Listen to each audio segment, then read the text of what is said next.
ये आगे भाई हम आज नीरज से मिलने और आज पता करते हैं फिश फार्म की डिटेल के बारे में।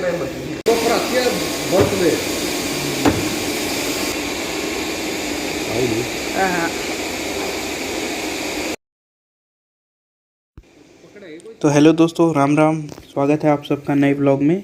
तो जैसे कि आपने प्रीव्यू में भी सुना कि हम यहाँ पे नीरज से मिलने आ गए हैं और नीरज अभी अवेलेबल है और नीरज से हमने टाइम लिया है और पूछते हैं आज इस व्लॉग में कि भाई आखिर क्या होता है, फ़िश फार्मिंग कैसे करते हैं, कितना क्या इन्वेस्टमेंट होता है और क्या इसे सब लोग कर सकते हैं, कौन कौन लोग कर सकते हैं। तो इन सारी चीज़ों के बारे में जानकारी लेते हैं।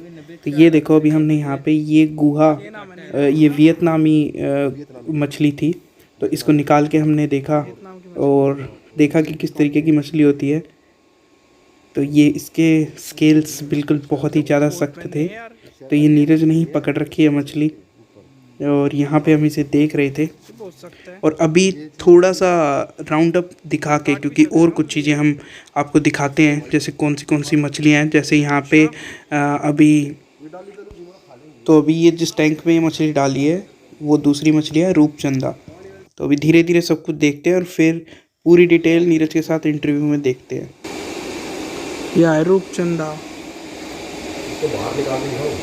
हाँ दिखाइए, कदे काटते नहीं लेगी तना मछली का व्यापारी जो कितने बाई कितने का है नीरज? यो पुल 22 फीट का टायर, 5 फीट गहरा है।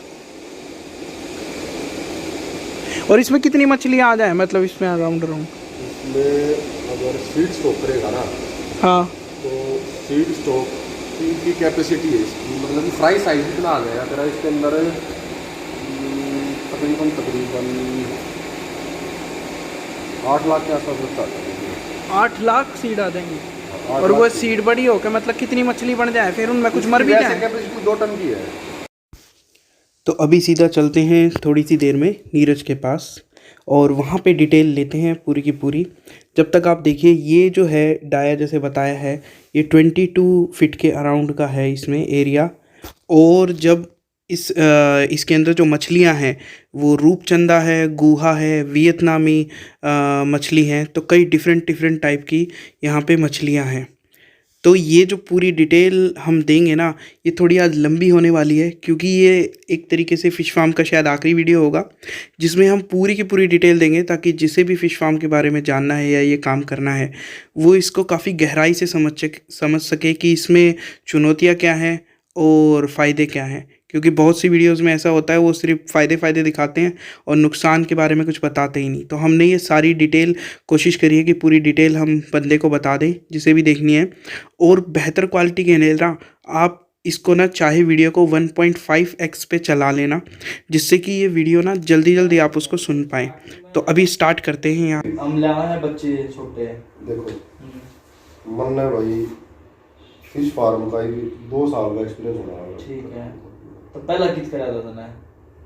पहला करेगी था अपना डिग्री पास से जो है बहन ना, तो फिर मतलब कितने सीखा भी तो होगा यार। नहीं, फिर अपना बस में देख के कितने देखा, वही तो कह रहा हूं, देखा भी तो होगा। YouTube पे देख लिया। अच्छा, मतलब YouTube पे देखकर चालू कर दिया। YouTube पे मैं देखा बायोफ्लोक का। अच्छा, बायोफ्लोक का देखे बाद से मैंने फिर बात करी इंडिया मार्ट पे देखना स्टार्ट किया कि इसके मेटेरियल की कुल लोहा, टैंक, ड्रम फिल्टर, ये सब मैंने देखे उसको। ठीक है। फिर उसके बाद भाई फिर मैं दोहराया एक बंदे का फोन और उसका ऑर्डर सोनीपत में RAS का सिस्टम था, तो उसने मेरे को बोला कि आप RAS कर लो। RAS क्यों है? Recirculatory aquaculture system. अच्छा, ठीक है। ठीक है।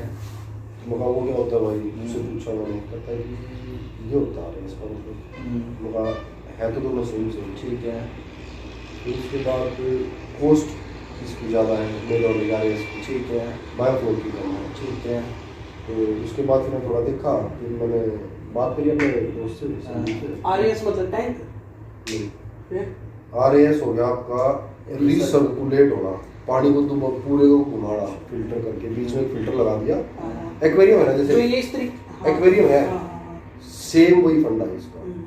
बस एक्वेरियम के अंदर फिल्टर और सारी चीजें की उस कांच के वो है अंदर अगर लैम्डा बंडा वो कांच में आ गया सारी चीज इसमें एक्वेरियम में। और इसमें मछली अलग होगी, अलग अलग उसमें बड़े सारे एक्वेरियम बना तो दिए। ये जो पीछे की तरफ ये आर वाला सिस्टम बना रखा है, ये आर ऐसे मतलब ये जो पानी सर्कुलेट सा कर रहा है, ये बड़ी बड़ी मशीन है। हाँ ये फिल्ट्रेशन है। अच्छा अच्छा अच्छा। ये पानी को फिल्टर करता है। बीच में नहीं देखा था ना वो पाइप साइड कट रहा है, वो क्या ना नीरज बीच में वो बीचों बीच टैंक का में। बीच में वो तो एग्जिट है। अच्छा वो तो ग्रेविटी के लिए है। ड्रेन करने के लिए वो। हाँ ग्रेविटी के लिए। अच्छा वो ग्रेविटी के लिए पानी है, उसको वाल खोल दो नीचे से, वो सारा दिखा दो मैं। वो तो चलो आगे प्रोसेस देख लेंगे। तो फिर मेरा दोस्त बोला कि भाई कौन सा लेते हैं, पोल्ट्री फार्म का या बतख का, इस टाइप का। तो मैं कहा यार जब करना है तो मैं कहा फिश का ही करेंगे भाई। क्योंकि पोल्ट्री फार्म तो उड़े भी दुनिया भर के, हमारे गांव वाले रोड पे ताव है कितने हैं दुनिया भर के। पोल्ट्री फार्म में भाई देख मेरे को है ना, मतलब कि ये है एक टाइम पे बर्ड फ्लू भी आ जाए, चिकन फ्लू भी क्या कह रहे हैं, स्वाइन फ्लू सारे आ जाए, ये आ जाए, ठीक है। और ऑलरेडी बंदे कर रहे हैं उसके बाद बीमारी आती है, गवर्नमेंट के क्या कर रहा है, टेंडर छोड़ दिया रहा है भाई इसको पूरे डिस्ट्रॉय करवाओ। अच्छा मैं लेके आया हूँ 2 करोड़ का सेटअप लगा लिया मैंने सारा अपना, एग्जाम्पल के तौर पर। उसमें मैंने भाई 50,000 लाख बच्चे भी रख लिया, बच्चे फिक्स हो रही सारी चीजें। ठीक है। तो अब उसके अंदर किसी के अंदर दिक्कत आ गई, बीमारी आ गई, ठीक है, वो ठीक नहीं हो रही, जैसे स्वाइन फ्लू ये शायद इससे मुर्गे से ही होता है, ठीक है। तो अब वो आ गई तो गवर्नमेंट क्या करेगी कि आपको पूरा डिस्ट्रॉय करना पड़ेगा। ठीक है।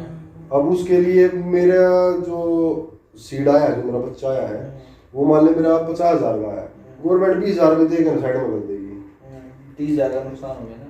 20,000 रुपये देगा ना, जो वैल्यू है वो तो बेसिक उस पर दे देगी वो 22 का इतना इतना वो। और फिर मारने के बाद दिक्कत भी तो है। तो फिर मगर यार ये पानी का जीव है, मगर पानी में पड़ा रहा होगा। वही मांगते थे। लेकिन ठीक है, फिश का काम बढ़िया काम है। और उस टाइम पे मतलब मेरे को ऐसा लगा था कि कोई मुश्किल काम नहीं है, पर अब मेरे को लग रहा है कि मुश्किल काम है। काफी मेहनत वाला काम है।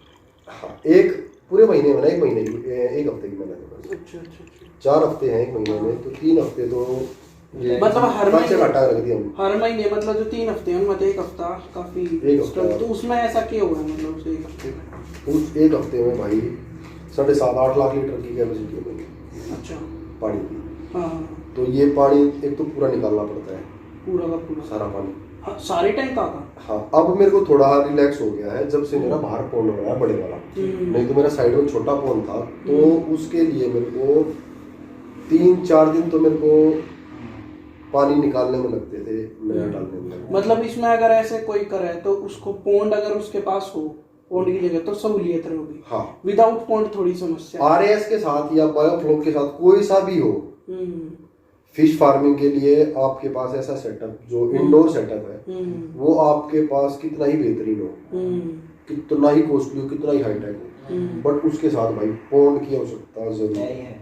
बिना पौंड के कम से कम आपके पास 2 एकड़ का पौंड होगा आरएएस के साथ। मैं कह रहा हूँ बढ़िया काम हो गया। अभी अपने पास कितना बड़ा पौंड है ये? अभी आधे एकड़ का पौंड आधे है, एकड़। पर मैंने गहराई ज्यादा करवा रखी है। अच्छा अच्छा। कितनी गहराई है इसकी पौंड की, मतलब जो बाहर है? इसकी तकरीबन होगी 15-20 फीट के आसपास। 15-20 फीट मतलब गहरा है पौंड, और आधा एकड़ मतलब बड़ा है। हाँ, अच्छा अच्छा अच्छा। तो ये मैंने करवाया इसलिए था कि मतलब छोटा पौंड जो 5-6 फीट का बनाया गया है, हाँ। उसमें पानी निकालना भी पड़ेगा अपना गंदा पानी से। और हर 30 मतलब हर महीने मतलब 1 हफ्ते निकालना है पानी, तो फिर तो चाहिए बड़ा। हाँ, तो उसके लिए फिर ये था ना कि नहीं उसमें फिर कच्चा जो फिश अपने फिश डालने के लिए भी था कि जो बच्चा रह जाएगा बड़ा उसको इसमें भी डाल देंगे, पौंड में अच्छा। हो जाएगा। तो उसके बाद ये वैसे नॉर्मल पौंड होते हैं 4 फीट के, अच्छा 5 फीट, इससे ज्यादा गहरा पौंड नहीं बनता अच्छा अच्छा। फार्मिंग के लिए। पर मैंने खुदवा दिया बिल्कुल नीचे रेत तक खुदवाया मैंने उसको, ताकि पानी स्टोर ना हो, वो धीरे धीरे करके डेली ना मेरा 1 इंच पानी अपने आप नीचे चला जाता है। तो ये मैंने प्लस पॉइंट लिया है कि इस चीज का। ठीक है। फिर उसके बाद माइंड जो आया कॉन्सेप्ट में कि भाई चालू किया जाए, तो उसके बाद फिर कुछ रिसर्च भी तो करी होगी ना मार्केट की। अब भाई हाँ, मैंने आड़े मुंह में के वर्थ है, क्योंकि कोई भी बिजनेस या पैसा लगाने वाला आदमी वर्थ देखे। सबसे बड़ी बात ये है इसमें, और जो मैंने देखा है भाई किसी के फार्म उसमें चला गया, मैं फार्म पे भी गया हूँ, पौंड जो कर रहे हैं उसमें भी गया हूँ, तो ऑलरेडी कर रहे हैं बिजनेस, ठीक है। तो वो अपनी जो उनका कि हाँ ये मेन बात है वो नहीं बताएंगे, कोई भी ना बताओ। सबको ये चाहिए यार, ज्ञान फ्री फंड का कोई नहीं देता। ये चीज मैंने देखी, मैं जिसके पास भी जाता ना, हाँ भाई साहब ये ऐसे ये ऐसे ये ऐसे ये ऐसे, घुमाने वाला सिस्टम। यार ये तो मैं फोन पे भी देखने लग रहा हूँ। मन में इसका एग्जैक्ट बताओ ना, फिर पता चल ऐसे कोई बताएगा नहीं, अपने मन सोच लेता हूँ। फिर मैं अपने मका संदीप को बोला, मैंने बोला भाई एक काम करते हैं, इसको सेटअप करते हैं, तो स्टार्ट मतलब अब इस टाइम मतलब कोई नहीं, वो बात की बात है बहुत गढ़े गढ़ा के होगा। सेटअप रेडी होने के बाद बच्चा मरेगा, मर जाएगा, कितने का नुकसान होगा? 2 लाख का, 4 लाख, 5 लाख का सीट जाएगा, 5 का हो जाएगा, फिर ले आगे देंगे 5 का, 5 लाख का भी नुकसान होगा। लाइफ में कुछ नहीं है। फिर हम ले गए 2.5 लाख बच्चा, बंगाल से लगाया हमने। सीड ले मतलब। हाँ, हम ले गए थे फ्राई, ये साइज होता है फ्राई।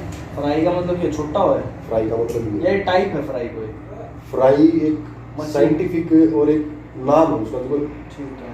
हमारे में कहते हैं कि 1 साल का, 2 साल का, 3 साल का, ठीक है। तो उसमें सालना होता है मच्छी में। ठीक है। मच्छी में एक तो लाइन होगी, अच्छा। और एक हाँ लाइन है, वो जो लियो साइज है ना, तो इसे फ्राई कहते हैं, जीरा कहते हैं, जीरा इससे भी छोटा होगा। अच्छा। स्पॉन साइज कहते हैं, वो बिल्कुल ही छोटा हो जाएगा। ठीक है। फ्राई इसमें क्या है? हाँ फ्राई। अच्छा ठीक है। फिर ये ले गए थे हम, 50,000 लाए थे कोई का, नहीं कोई रूपचंदा का लाए थे 50,000। 50,000 लाए थे हम इसका पापदा का, और 1 लाख बच्चा लाए थे कोई का। अच्छा, और 1.5 लाख ले थे सीट? हाँ 1.5 लाख से स्टार्टिंग उस तक करी? 50 50 1 2 लाख। अच्छा 50 50 और 1 2 लाख है। 50,000 रूपचंदा का, 50,000 उसका पापदा का, और 1 लाख कोई का। तो इसमें कंस्ट्रक्शन में भी टाइम लग गया होगा? और मैंने लगे तो इन्हें ब्रीडों को ही फिर वो कर मतलब दोबारा बढ़ाता जा रहा है। नहीं अभी ये मेरा वही सीट चल रहा है, पुराने वाला ही सीट है मेरा। अभी इसमें से कोई ऐसा जैसे अंडे वंडे जैसे एक बार ये कोशिश में हूँ। हाँ वही मैं कह रहा हूँ, मतलब ये बच्चे भी दे दें कि फिर सीड बड़े होने के बाद हाँ देती है। फिर उनको फिर दोबारा उनको एज ए सीड यूज कर सके उनके बच्चों को। हाँ बट उसके लिए कंडीशन चाहिए। फिर तुमने छाटनी तो पड़ती होगी यार उसमें, छाटनी पड़ती हाँ है। इनकी ग्रेडिंग होती है, ग्रेडिंग हर महीने होनी चाहिए वैसे तो। जैसे सीड डाल रहे हैं, खाना दे रहे हैं, तो बड़ी होती है, तो इसकी ग्रेडिंग होनी चाहिए वैसे प्रॉपर। अभी मेरे यहाँ पर है ना, मतलब कि ऐसा कोई जो पंक्चुअल वाला टाइम होगा ना, पंक्चुअलिटी का एक बिजनेस में अब ये करना, अब वो वो अभी कुछ नहीं है, अभी बनाना, अभी नॉर्मल चल रहा है मेरा। और अभी मैं वो बना नहीं, मैं खुद नहीं चाह रहा हूँ बनाना अभी फिलहाल के। वो इसलिए नहीं चाह रहा कि अब उस पंक्चुअलिटी के अंदर अगर हम आ गए ना, तो हम एक तो बंद जाएंगे बिल्कुल। बंधने के बाद हम फिर उस मेंटेलिटी से काम नहीं करते, फ्री माइंड हो गए। और मेरे को चाहिए थोड़ा फ्री माइंड, क्योंकि अभी मैं चाह रहा हूँ कि इसके लिए ना, अभी जो अंदर बड़े दिखाए रूपचंदा बच्चा, ये 1 किलो के आसपास, 1.5 किलो के आसपास का है इसमें। तो इस एज के आने के बाद, इस पे आने के बाद ये अंडे बनाना स्टार्ट कर देते हैं। अच्छा। अंडे बन जाते हैं, जितना उनका साइज दिखाया था ये रूपचंदा का, वो अंडे बना सीड डाल देंगे ना उनकी, तो उसमें अंडे आ जाएंगे। उसके अंदर ही अंडे देते हैं फिर वो टब में, फिर मतलब जो वो है बड़ा सा अपना टब। हाँ उसमें देख, अब ये होता है कि जैसे 2 तरह से बच्चे पैदा करवा सकते हैं। एक तो हम खुद से करें, मतलब कि हम मछली के अंडों को निकाल लें हाथ से, वो ऐसे रगड़ के मछलियाँ पकड़ गया। हाँ मछली को पकड़े, पहले उसको हार्मोन इंजेक्शन लगाएंगे ठीक है। अगर जल्दी चाहिए। उसके बाद फिर हम अंडे निकालेंगे, फिर मेल को पकड़ेंगे मछली को, उस मछली का फिर दूध स्पर्म जो होता है वो दूध टाइप होता है, उसको निकाल लेंगे।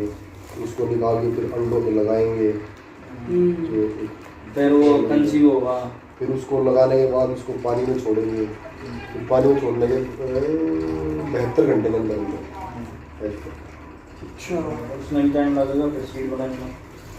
नहीं है जो क्या है जो 3 ज़्यादा मैच होते हैं छोटे बच्चे निकल, और अंडे उसकी बॉडी से अपने आप फर्टिलाइज होगा, बढ़िया फर्टिलाइज हो रहा है।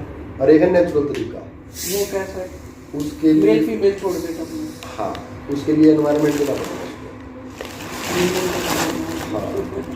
हाँ और टेम्परेचर कुछ होता होगा ना इनका यार। टेम्परेचर का तो इसमें वेरी मतलब ये है कि कितना चाहिए इसमें टेम्परेचर 27-28 डिग्री चाहिए। तो इसके लिए कुछ स्पेसिफिक टेम्परेचर चाहिए क्या? नहीं, उसके लिए कंडीशंस चाहिए। क्या?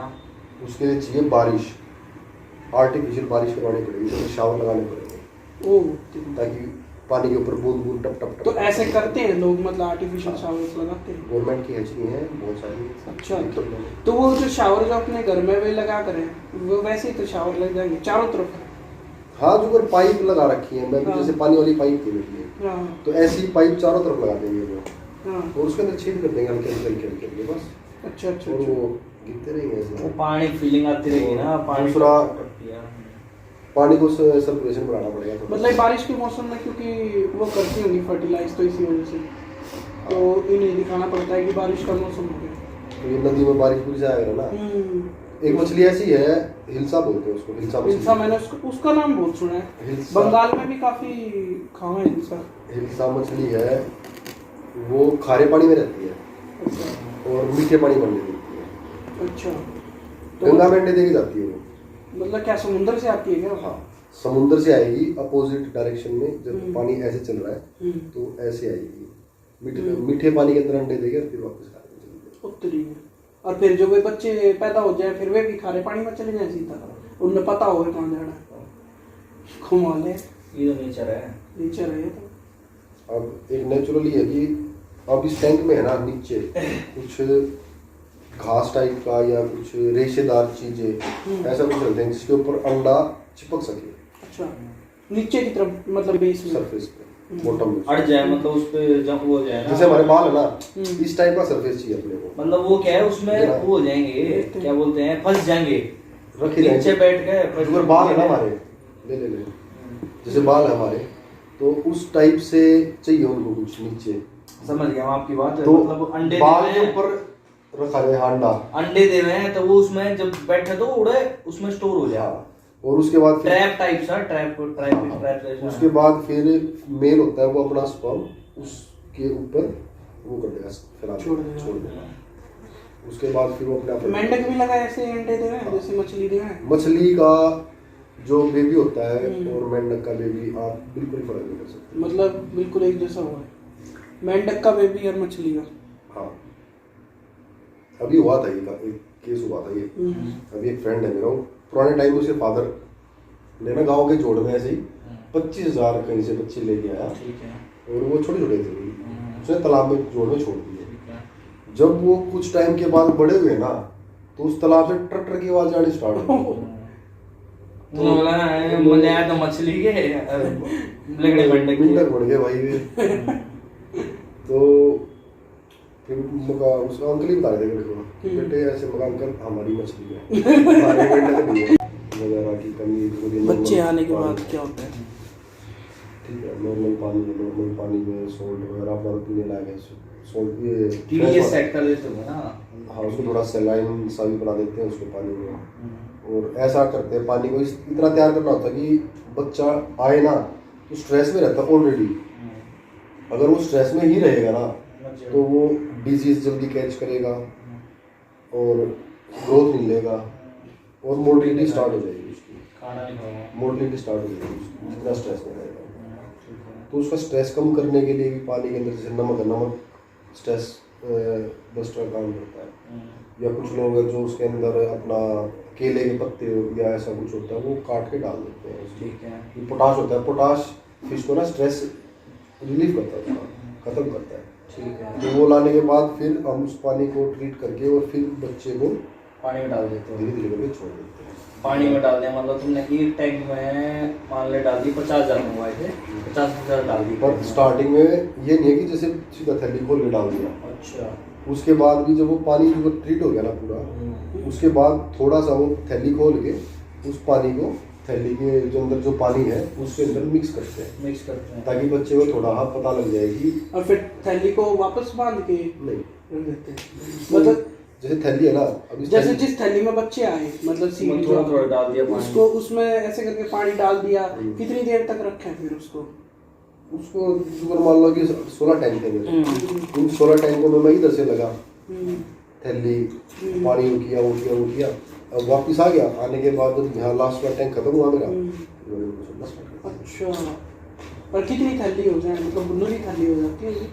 भाई उस टाइम पे तो मैं कहूँ कहीं थैली और कहीं अभी पेटी तो ना होगी। बहुत ज़्यादा हो जाती है क्योंकि वही। 50,000 बच्चे मंगाना, मतलब वो भी थैलियों में आना। एक थैली में कितने कितने बच्चे आ जाए, किलो और लाइन के अनुसार? एक थैली में 1000 बच्चे भी देते हैं, 800 भी देते हैं, 900 इतनी बड़ी बड़ी थैली होगी? हाँ इतनी बड़ी थैली होती है। जो अपनी नॉर्मल वाली थैली है वो होगा, उससे भी मजबूत थैली हो दूसरी अलग तरीके की। 1000 हो गए तो 50 थैली होगी यार, और क्या होगा। थैली तो हो जाता है जो सिमेट्रिकली ही करेंगे, थोड़ी ही हार्ड होगा करेंगे, पर डबल करके दिया है फिर उसने। अच्छा, मतलब 50 थैली, सही कहो, 50 थैली होगी। तो एक टैंक में नीरज आते ही पहले एक टैंक में 50,000 डाल दो, अलग अलग में डालो, जैसे 10 इसमें 10 इसमें 10 5 टैंक में अलग, कैसे मतलब हम एक का मॉडल की होता है, एक का मॉडल की मंगाते होगे ना एक टाइम पे, जैसे मान ले रूपचंदाएं मंगा ली, नहीं, अलग अलग, मंगा अलग ली। अलग वो उधर जा रही लिख के है। आता है उस पे, पेटी के ऊपर लिखा होता है, जितनी पेटी होगी ना 50 पेटी है तो 50 पेटी के ऊपर लिखा होगा ये पापा, रूपचंदा है, बापदा है, ये वो। तो उसमें क्या करते हैं हम कि टैंक में एक ब्रीड एक ही टैंक में कॉमन डलती होगी ना, मिक्स तो नहीं कर सकते ना, मिक्स भी करेगा। हाँ। अच्छा, डबलिंग मैंने नहीं करी, स्टार्टिंग में से गलती से मेरे से हो गई थी, क्योंकि हमने ना रूपचंदा का और कोई का एक ही उसमें मिक्स कर दिया। उसकी थैलियां और इतने पेटियां हो गई थी भाई ये कि पजल हो गया। फिर के वो आपस में खा गई एक दूसरे नहीं, को। उसमें फिर ये था कि जो रूपचंदा है वो बॉटम में ज्यादा रहती है और कोई है वो सरफेस पे आके सांस लेती है। तो ये था, मतलब कि करते हैं ऐसे लोग जो एक ही टैंक में 3 तरह की मछली पालते हैं। पर हम नहीं कर रहे ना, नहीं हम नहीं करते। हम तो एक ब्रीड को उसका नुकसान क्या है, मतलब अगर एक टैंक में नहीं। पालती तो? नुकसान तो कुछ नहीं है उसका, छाटने में फायदा ही है देखना उसमें। पड़ेगा। अच्छा, ठीक है। और उसका ये है जो इसमें ना लेयर के हिसाब से चल रहा है मछली। नीचे वाली लेयर में मछली जो रूपचंदा है वो होगी, उसके बीच वाली लेयर में बीच में कौन सी मछली है जो बीच में रह अगर पानी के ना ऊपर है वरना नीचे गए। फीड के लिए सारी ऊपर आएंगी तो ऊपर तैरेगी। हाँ। और उसके हिसाब से फिर मिक्स कर दी थी हमने, उसके बाद फिर बाद में छाटी, छाटने के बाद फिर हमने अलग अलग कर दिया। अच्छा, फिर मतलब एक टैंक में अगर एक ही बच्चा रहेगा तो ठीक है, ना डिस्टर्बेंस रहेगी ना कुछ और तो रहेगा। आपने क्या किया, जब 50,000 आ गए तो उनको अलग अलग टैंक में कर दिया। स्टार्टिंग में 10,000 एक में 10,000 एक में, एक ही टैंक में 50,000 डाल दी, नहीं 12-12 हज़ार। 12,000 डाल दी, तो आपके मतलब वो ये कि 4 टैंक में आ गई। हाँ 4 टैंक में आ गई, तो उसके बाद फिर नेक्स्ट क्या करते हैं, जैसे 4 डाल दिए हमने, छोटे छोटे बच्चे डाल दिए सारे, फिर उसके बाद उनको खाना नहीं देना बिल्कुल भी। अच्छा कितने दिन तक? उस दिन। अच्छा उस दिन नहीं देते। हाँ। ठीक है और जब ये वहाँ से आएंगे, मतलब ये जो बच्चा आता है वो 3 दिन का भूखा आता है। ठीक है। एक दिन तो वहाँ खाना बंद कर देंगे उसका, एक दिन वो फ्लाइट वगैरह में आएगा तो उसको वहाँ नहीं मिलेगा, और एक दिन तब हम करके यहाँ उसका खाना बंद क्यों करें नहीं? अगर वो उसी के अंदर रहेगा, थैली में रहेगा, वो पोटी कर पोटी कर देगा, पोटी करेगा तो अमोनिया जनरेट हो जाएगा उसके अंदर, मर सकता है, वो ऑक्सीजन मर की जाएगा। कमी हो जाएगी, मर जाएगा। अच्छा, ऑक्सीजन अगर प्रॉपर भी मिलेगी ना तो भी कोई वो नहीं है, अमोनिया पानी के अंदर बनाना खत्म है। अरे की हमारे लिए साइनाइड खतरनाक है, उनके लिए अमोनिया खतरनाक अच्छा, है, ऐसा ही है। ठीक है। तो फिर उसके बाद उस दिन खाना नहीं देते उनको? बस उसके बाद फिर अपना उनको प्रॉपर अपना फीड डालना स्टार्ट कर दो। फीड कैसी होती है जो अपना हमने देखी है, छोटी छोटी बॉडी में? हाँ हाँ ये ऐसी है, फीड ही है ये, अलग अलग टाइप की, इसमें फ्लोटिंग भी है और जो नीचे जाने वाले भी हैं। जो सोकिंग सीड है तो वो ये भी है। फीड का मटेरियल क्या हुआ, क्या चीज होने है? ये जो ड्राई फिश होती है, हाँ। राइस ब्रान हो गया, खड़ हो गया, ये काफी सारी चीजें हैं जो अलग अलग है। Mix भी होगा। इन्होंने क्या इंग्रेडिएंट्स डाल रखे हैं इसके अंदर। मिक्स भी होगा क्या? हाँ अच्छा, तो वो हम इनको फीड करते रहते हैं। तो अब कितने दिन तक इनको खाना डालते रहते हो? इनको डेली डालते, जब छोटा बच्चा होता है ना, जब हम ले गए थे तो उस टाइम में इनको मतलब कि 6 बार तो फीड कराता था दिन में? पूरे दिन 24 घंटे में, थोड़ा थोड़ा करके। मतलब वो मैं स्टार्टिंग में कर रहा था 6 बार अपने हिसाब से, कि हमारे में हो जा रहा है, जो मैं स्टार्टिंग में वाली यार ये चॉय चुका रहा है, ये भूखा होगा वाले खिला दे इसको थोड़ा सा, तो थोड़ा थोड़ा करके मैं डालता रहता 6 बार मतलब वो हो गया 2-3 घंटे में एक बार। हाँ थोड़ा, हाँ बस ऐसे हल्का करके दे रहा है, मैं देखता रहता था क्योंकि एक तो उससे मूवमेंट का पता लग जाता था मेरे को। ठीक है, अब एकदम से अगर फिश को खिलाओगे ना तो वो खाएगी, उसका पेट वेट मतलब वो एक्सेस भी खाएगी ना तो उतना ही ज़्यादा वेस्ट निकाल लेगी, मर भी जाओगी, घड़ा खाएगा मछली मर भी जाएगा, तो थोड़ा थोड़ा करके उतना ही खिलाओ जितना उनका वेट बढ़ जाए। अगर मच्छी को आप दाना नहीं डालोगे ना मरेगी नहीं, लेकिन बड़ी भी ग्रोथ नहीं होगी। समझ गया, पानी में चले जाएगी, तो पानी चाहिए उसमें, ऑक्सीजन की। ठीक है, फिर हम कितने दिन तक मतलब इनको फीड करते हैं? उसके बाद मैंने इनको 45 दिन तक तो मतलब कि ऐसी फीड ठीक है। कर 4 बार, फिर मैंने 6 से 4 बार कर दिया मैंने। ठीक है, फिर 4 बार डालना, 2 बार, 1 बार दिन में, 1 बार थोड़ी देर, ठीक है, फिर 3 टाइम कर दिया मैंने इनका। ठीक है। अब जैसे जैसे इनका ग्रोथ होती है, जैसे दाने का भी जब साइज चेंज हो जाएगा ना, फिर ऑटोमेटिक अपने आप कम होता रहेगा। दाने का साइज मतलब ज़्यादा भारी हो जाता है, तो कम फीड करो, ऑब्वियसली बात है, क्वांटिटी बढ़ गई ना उसकी। कितने दिन में बड़ी हो जाए पूरी? तो फिर ये बेच मतलब सिर्फ यही प्रोसेस है, डाल के और इनको फीड करते रहो बस। और मॉनिटरिंग भी चाहिए भाई। मॉनिटरिंग क्या चाहिए इसमें? मॉनिटरिंग चाहिए, पानी का टेम्परेचर, पानी के पैरामीटर, पानी में नाइट्रेट, पानी में नाइट्राइट, पानी में अमोनिया, पानी का पीएच, ठीक है, ये सारी चीज़ें आपको मॉनिटर करनी पड़ेंगी। ठीक है। और ये मेंटेन कैसे रखते हो? एक ही चीज़ वहाँ रखने के लिए टेस्टिंग किट आती है पानी की, ये टेस्टिंग किट तो है, पानी को घुमाते रहते हैं, वो तो सर्कुलेशन तो एक वो तो प्रोसेस होगा उसका, वो चलता ही रहे वो तो कंटिन्यूअसली। वो तो हाँ वो टाइमर सेट है उसका, वो जैसे टाइमर होएगा अपने आप चल पड़ेगा। नहीं तो पानी को सर्कुलेट मतलब हम धरती मतलब अगर मैं बिल्कुल बेसिक बात करूँ तो हम पानी ले में धरती में तय, हाँ पानी खींचा समरसीबल जैसे भी, उस पानी को पहले ट्रीट करते हैं जो नीचे से हम धरती से लेते हैं, फिर डायरेक्ट टैंक में डाल देंगे। डायरेक्ट टैंक में हम तो डायरेक्ट टैंक में डाल रहे हैं, लेकिन जब स्टार्टिंग में जैसे जब नया सीड स्टोर किया था उस टाइम पे एक बार पानी में, मैं आपकी बात समझ गया, वो तो जरूरी भी है। अब क्या जब बच्चा बड़ा हो जाता है तो डायरेक्ट नीचे से पानी खींचे हैं और टैंक में डालते रहे हैं, तो वो टैंक का पानी स्थिर रहता है या वो भी सर्कुलेट होता रहता है टैंक के अंदर जो पानी मैं घूमता रहता हूँ। अब मेरे पास यहाँ पर ऑप्शन, एक तो मैंने ना जो सिस्टम लगा रखा है, अब मैंने ऐसा कर रखा है कि मेरा एक तो जो ट्यूबवेल का पानी वो डायरेक्ट टैंकों में भी जाएगा, ठीक है, कल्चर टैंक में भी जा सकता है। उसके बाद अगर मैं चाहता हूँ कि वो कल्चर टैंक में ना जाए, मेरा फिल्ट्रेशन में जाए, तो डायरेक्ट फिल्ट्रेशन में जाएगा। मेरा जो पूछने का मकसद ये है कि जैसे हमने पानी खींचा था हाँ। सीधा टैंक में डाल दिया, हाँ। तो वो पानी वही पानी सर्कुलेट होता रहता है या एक होता है फ्लो कि टैंक में गया, टैंक से फिर कहीं और गया, ऐसे फ्लो हो रहा है? कैसे हो रहा है पानी फ्लो? वो तो खैर हम प्रैक्टिकली वहाँ भी देख लेंगे, मतलब कि वो साइकिल है उसकी। अगर फ्रेश पानी डालोगे आप तो आपको वेस्ट पानी निकालना पड़ेगा, क्योंकि वो कंटिन्यूअसली या कुछ रोक है।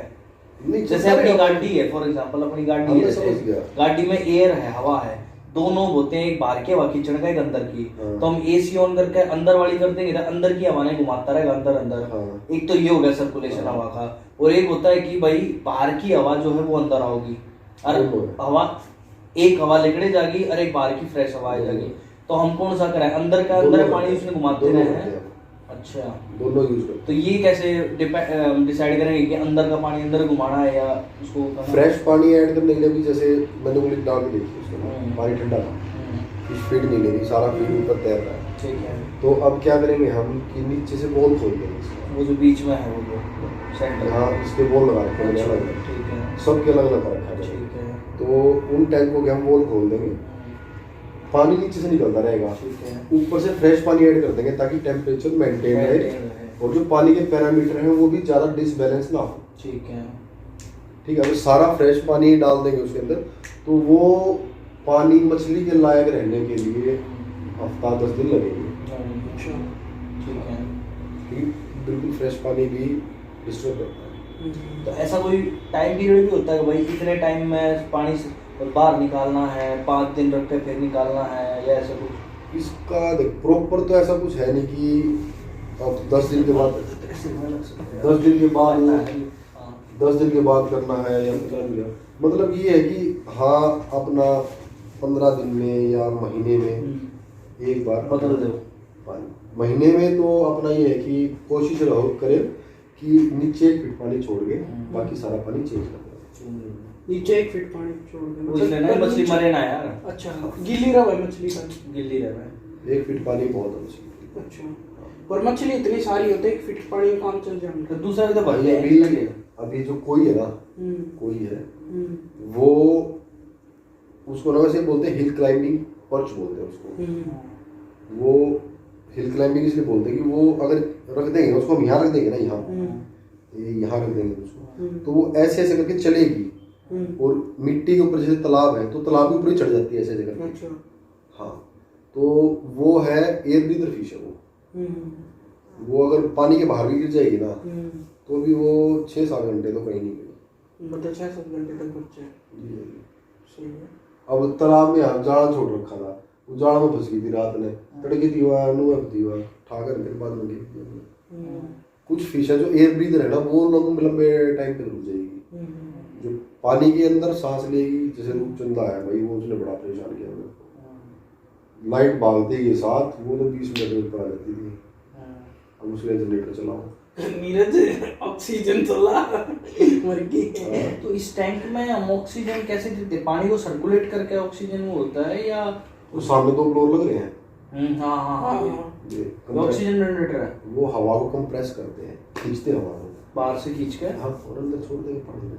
राइट, पानी के अंदर ऑक्सीजन। जो हमने पिछली बार लेकिन यार समुद्र में ऑक्सीजन कैसे मिलती होगी? एनवायरनमेंट से, हवा से, हवा जो चलती है उससे।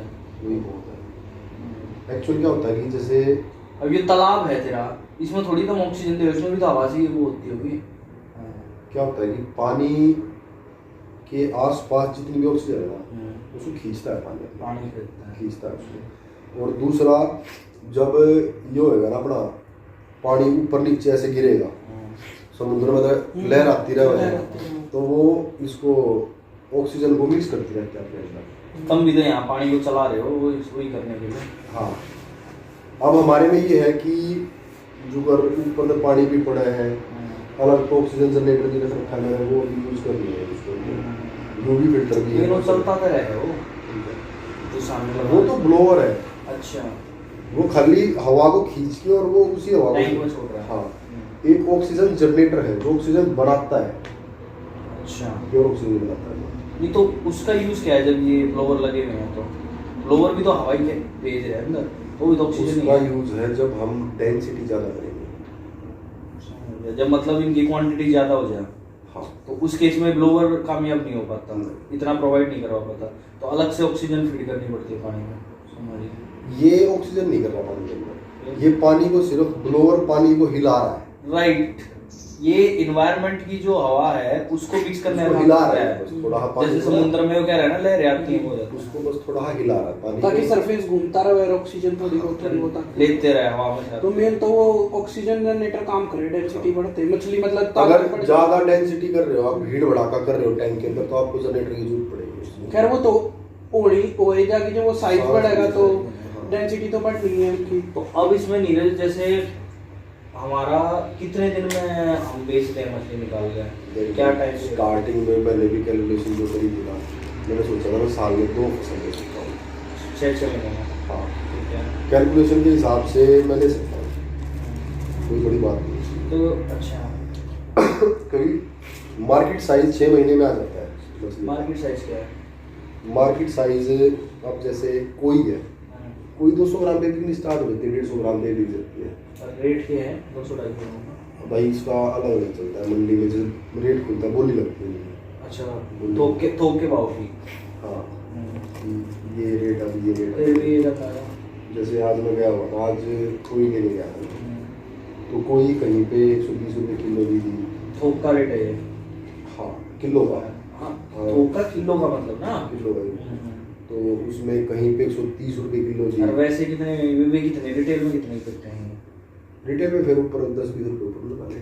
वो पड़ा बेचने हैं कस्टमर। 120 की ली थी, 250 की बेच देगा। थोड़ा बहुत मार तो 120 का। और फिर जो वो रखता भी तो होगा जब तक बिकती नहीं होगी, उसके पास भी टैंक टूंक होंगे इतने सारे रखने होंगे।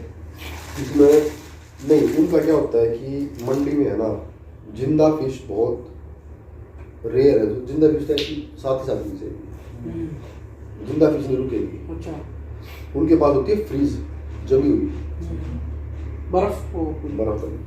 जो कर वो मैंने वो जापानीज उसमें देखे हैं कई बार, पूरी फिश जमा कर फिर उन रेस्टोरेंट में जाए, फिर वो पूरी बर्फ तोड़े उसकी, फिर उसके बाद उसमें काटते सुशी वूशी बनाओ। तो वो वाला सिस्टम पूरा कच्चा खाते हैं लोग फिश को। कच्चा था वो सुशी। हमारे लोग खाते हैं। तो 6 महीने में मतलब रेडी हो हाँ, जाती है। निकाल सकते हैं, मतलब हम मार्केट साइज और खाने लायक साइज बना सकते हैं, उसको बेच सकते हैं। तो वैसे जो अदर पर उसके लिए 6 ना, महीने लग जाएं। 6 महीने के लिए ये है भाई कि तेरे को पूरा हार्ड वर्क करना पड़ेगा। मतलब कि तेरे को ये लगा ले एक तरह से तेरे को खुद मछली बनना पड़ेगा भाई उस चीज के लिए। 6 महीने तेरे को पानी के पैरामीटर प्रॉपर मेजर करने पड़ेंगे, बिल्कुल मॉनिटरिंग तेरे को इतनी जबरदस्त करनी पड़ेगी 6 महीने तक। और डाइट, फिश को डाइट भी भाई मैंने स्टार्टिंग में नहीं पता डाइट क्या क्या दिया फिश को। स्पैरुलिना, लहसुन का जूस और सोयाबीन का ऑयल और अपना हल्दी हल्दी कच्ची हल्दी नहीं, ये वैसे जो हम खाते हैं। हाँ, और कितनी हल्दी खा जाए 1 किलो में? थोड़ी सी चाहिए इनको, ग्राम के हिसाब से चलता अच्छा है। अच्छा। और उसके बाद वही विटामिन सी, लीवर 52 और जो मल्टीविटामिन इनकी, ठीक है। तो मैं भाई खर्चा तो मैंने बहुत किया है, खिलाया तो मैंने बॉडी बिल्डर वाली डाइट है यार। तो और उसके बाद भाई मतलब कि ये स्टार्टिंग मतलब ये है तो अच्छी चीज़ें फिश के लिए। अगर जैसे हाई वैल्यू फिशेज है उनके लिए प्रोटीन की सबसे ज़्यादा रिक्वायरमेंट है। तो प्रोटीन जहाँ से सोर्स मिलता हो, जहाँ से जो कुछ हो, तो वो मैंने तो दिया। ब्रीड के हिसाब से अलग अलग साइज के हिसाब से बिक जाती हैं। रूपचंदा वगैरह है, रूपचंदा है, ये आया है अल्टरनेट आया है, ये देसी मांगूर का हाइब्रिड मांगूर का जो थाई मांगूर आई है, ठीक है। इसका मांगूर का अल्टरनेट है ये ताई मांगूर रूपचंदा ना, क्योंकि ये कैट फिश है सारी। और जैसे मांगूर वगैरह है ये सब खाती है नॉन वेज ज़्यादा, मतलब ये उस पे ज़्यादा रहती है। तो ये भी ऐसी फिश है जो तालाब के अंदर किसी भी चीज़ को खाती है। तो भाई इसमें तो ये जो रूपचंदा है ये क्या मतलब अपनी भारतीय नस्ल की मछली है या ये ऐसा कुछ नहीं होता, कहीं से भी कोई सी भी आ जाए? कहीं से कोई नहीं, ये इनका ओरिजिन अब जैसे ये है थाई मांगूर है, अब वो थाई की है, अब वो यहाँ पर हाइब्रिड मांगूर के नाम से भी है। तो नहीं, लेकिन इसमें मैं एक चीज़ समझ पाया हूँ जो नीरज बता रहे हैं, इस बिजनेस में अगर जैसे बता रहा है 6 महीने में एक फसल निकला है, मॉनिटरिंग जबरदस्त तो इसमें क्या है कि फायदा जब है जब जैसे कंटिन्यू जैसे क्या है, फॉर एग्जांपल एक इसने स्लॉट ला के 50,000 का इन्हें चालू कर पर दिया, उसके साथ ना पॉन्ड होना चाहिए। हाँ पौंड पॉन्ड की रिक्वायरमेंट जो बार आधे 1 एकड़ का क्योंकि 15 फीट की गहराई, तो कितनी मेहनत चाहिए इस काम के लिए? बहुत ज्यादा मेहनत। एक सरफेस और एक जैसे हम खेलने कूदने के लिए जितना भागेंगे हम दौड़ेंगे उतना शरीर हमारा खुलेगा। ठीक बात है।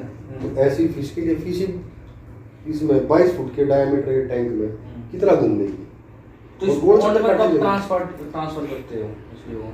इसमें एक्चुअल तो वैसे जो मतलब कि रूल और रेगुलेशन मतलब कि जो लोग बात कर रहे हैं वो कर रहे हैं, जो कर फिंगरलिंग साइज हो जाएगा ना, फिंगरलिंग साइज के बाद तकरीबन पॉन्ड में डाल दोगे, फिर जब तक बेचने तक पॉन्ड में रहेंगी। पॉन्ड के अंदर ग्रोथ जल्दी जाएगी फिश। नहीं जैसे अभी इसमें एक टाइम तक है ना, एक टाइम तक फिश को स्ट्रगल करना पड़ता है बड़ा होने के लिए। उसके बाद जैसे वो टाइम पीरियड उसका चला जाएगा ना, जैसे 3 महीने का हो गया या 200 ग्राम का हो गया, 250 ग्राम का हो गया, उस टाइम तक वो स्ट्रगल करेगी। उसके बाद फिर उसको आप पॉन्ड में डाल दो, ऐसे करेंगे। तो पॉन्ड में कैसे डालते हो फिर? यहाँ से निकाल के सीधा उसमें डाल देते हो, मतलब एज इट इज इसका पानी ड्रेन करके और वो एज इट इज पूरे उसमें लेके नहीं, अपना पानी निकाल दिया, कैरेट ली, कैरेट में डाली, वेट किया, कैरेट उठाई, पॉन्ड में दे डालते ऊपर तिरपाल लगा देता हूँ मैं, तो वहाँ नीचे कौन जा वही नीचे ऊपर तिरपाल लगाया, उससे मैं तो फेंक दी उन तिरपाल पे छोड़ दी, उससे हाँ नीचे पॉन्ड पर कौन उतरेगा? फिसलती चलेगी। नहीं एक चीज और है यार, जैसे अभी मैंने देखा हमारे कई टैंकों में बड़ी साइज की मछली थी, उनको तो पॉन्ड में नहीं डाला हुआ। वो पॉन्ड से निकाल के डाली मैंने अंदर। अच्छा तो पॉन्ड से निकाल के फिर इनमें डाल देते हैं जब बेचने का टाइम आता है। हाँ, अब एक्चुअली क्या है कि मैंने ये कल से ही करना स्टार्ट किया है क्या कि अब पॉन्ड के अंदर जाल लगाना मुश्किल है क्योंकि मेरा गहरा तालाब है, ठीक है। और इसके अंदर अब पहले तो पानी निकाले इसका सारा, तो सारा पानी निकालने के बाद कहाँ निकालने का सारा पानी, खेत वाले आसपास ले रहे हैं जितना ले रहे हैं, अब ये गन्ने वाला है, गन्ने वाले को फ्री में पानी दे रहा हूँ। अब ये पानी ऐसा है कि जो खेती बाड़ी है ना उसके लिए तो अमृत है, बिल्कुल प्योर खाद इसके अंदर, प्योर पानी, सारा सब कुछ प्योर है, ऑर्गेनिक। तो पोंड का पानी भी खाली करना पड़ेगा? हाँ। अच्छा। तो अगर यूज़ करना है, जैसे वो अच्छा डालना है मेरे को, तो ये तो निकालना पड़ेगा ना। अब ये निकाल मैं तभी सकता हूँ जब ये पानी खत्म हो जाए, कम हो जाए। अच्छा, इस पानी में अमोनिया नाइट्रोजन हो गए, इनके कारण ये प्योर न अमोनिया, खेती के लिए अमृत है पानी का। सही है। Pure ammonia. तो तो एक्वाफोनिक है ना, वो ऐसे ही होता है। अच्छा। इसके ऊपर फ्लोटिंग के वो रख देंगे और उसके अंदर सीड डाल देंगे।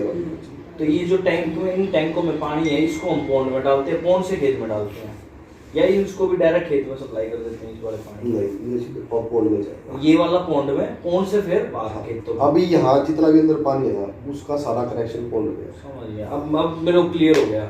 अब बाकी जब मैं हम बताऊंगा नीचे से ना, पानी उठाते हैं, हाँ हम वो प्रोसेस एक स्टेप अब अंदर समझने के बाद है ना, मतलब कि उसमें कुछ नहीं है, वो दिखाने के बाद दिखेगा ना कि हाँ अब ये सारा कनेक्शन यही है। ये पानी यहाँ से आया, टैंक में गया, टैंक से पौंड में गया, पौंड से खेत में गया। राइट। अब जो प्रोसेस अब कर रहा हूँ ना मैं, इसी के लिए मैंने बड़ा तालाब खुदवाया था, ताकि अब यहाँ पे छोटा था मेरा। अब उस छोटे तालाब में भाई पहले तालाब के अंदर निकालो, 2 टैंक खाली में तालाब भर जाएगा, उसके बाद उस तालाब को बाहर निकाल लो, खेत में छोड़ो, उसके बाद भाई जो वो निकलेगा फिर दूसरे का निकाल लो। तालाब का जो पानी कितने दिन में ड्रेन कर रहा है? बाहर वाले का? हाँ।